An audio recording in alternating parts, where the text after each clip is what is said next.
Hey there, I'm going to talk a little bit about the PCV valve and hose replacement on a Gen 3 MR2 Spyder. I just did this myself and found some things. So I found some videos and talk online about this job. It's a very easy job to do, but actually found that a lot of folks said that they were a little scared to do the job and that they needed to do it, but hadn't gotten to it yet because it looks like a pain in the butt. So this is the hose that is replaced, and this is the valve. I just replaced mine. This hose was encased in this, and I removed it. And valve still works. You can hear it moving, but the new one sounded a lot more clicky. And let me show you why you want to do this. So my goal was to replace this, but I realized I also needed to replace the hose. And this is why it had become brittle and cracked. You can see here, I mean, I'm pretty strong and I'm squeezing this with everything I got, and it will not, it's just so brittle, I can't move it, whereas this is the rest of the hose and it's very pliable. So I was replacing this, the PCV valve, and this is the hose that leads up to it.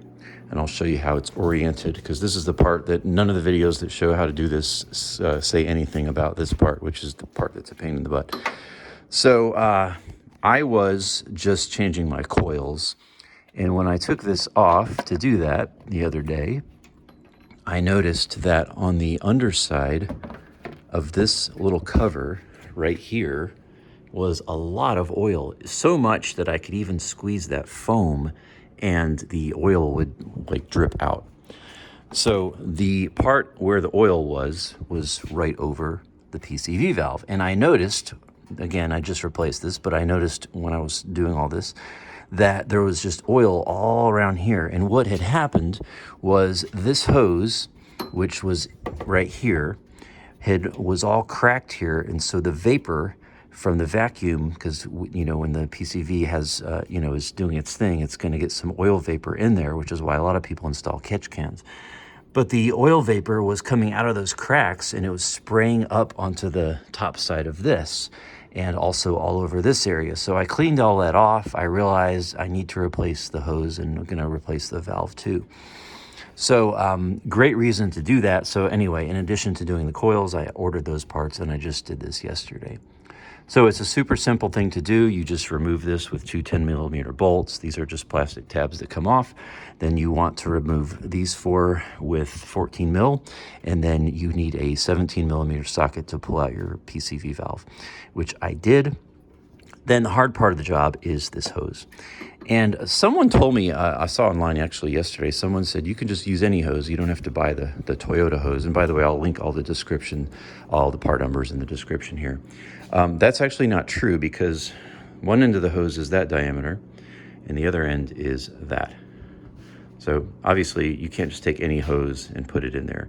And the nice thing about buying the Toyota hose is it's pre-shaped, as you see here. So the way this fits is you can't see, so there'd really be no point in trying to do an install video to show you, because everything you're doing is by feel. But the way this works is this is right here, then this bends through here like that, and then just about 3 inches past here there is a nipple that's coming up just like this, and it has one clamp on it like this. So what I did was once this is gone, of course, I was able to reach my hand through here. I have pretty big hands too, but I was able to do it. I was able to reach my hand through here. I was able to grab that clip, undo it. You're gonna clip it and pull it up onto the hose. You can see here where it was clipped. You're gonna pull it up onto the hose here.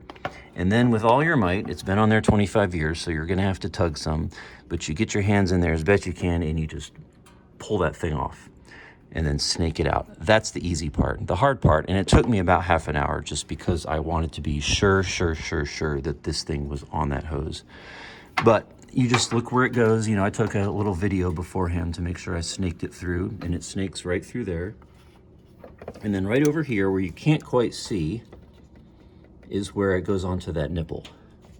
And so what I did was snaked the new one through, and then I just reached in here as best I could, like this, and then I took the end of it like this, and then I just kind of stuffed it onto that nipple. And I would recommend, if you're doing this, use a little bit of silicone lubricant, something like that, that you can just coat the inside of the hose with, and also the outside of that nipple. And it's tough to do because basically you're so squeezed in there. What I had to do, I was basically just taking my fingers all by feel again, and I was just trying to push this onto that nipple, and the nipple's about that long. So you want to seat it all the way down there. Again, it took me a long time. I kept putting it on, pulling it off, putting it on, because I wanted to just make sure the orientation was right and the hose didn't kink. But eventually I got it all the way down there, and then you'll just squeeze by hand the clip that's on the other side, seat it, and you'll want to seat it past the nipple has a little ridge. And so you'll want to seat it right past the ridge, which is about 1 centimeter up. And then this side goes in, do your clamp, and you're done. So anyway, long explanation, but if this just helps one person, I'll be happy, because I, again, just was kind of poking around before I did the install, because I was looking in there and I was thinking, where does that other end of this hose attach? You can't see it. And granted, I could have taken some of these hoses off so that I could see it, but the whole reason I'm changing this is because it's old and brittle, and I'm thinking if I start pulling other hoses off and they crumble too, it's just going to turn into a headache. So that's why I didn't create any more clearance for myself. But I read so many comments from folks that were saying, yeah, I want to do that, but I'm scared to, I can't see where that thing goes, so I'm just kind of not doing it. So it's not that bad at all. If I did it again, it'd be a 10-minute job. But hope this helps you. 2001 MR2. This is the 3rd gen MR2 PCV valve and hose. I'll leave the part numbers in the description. Thanks for watching, and hope this helps you. God bless you. Peace.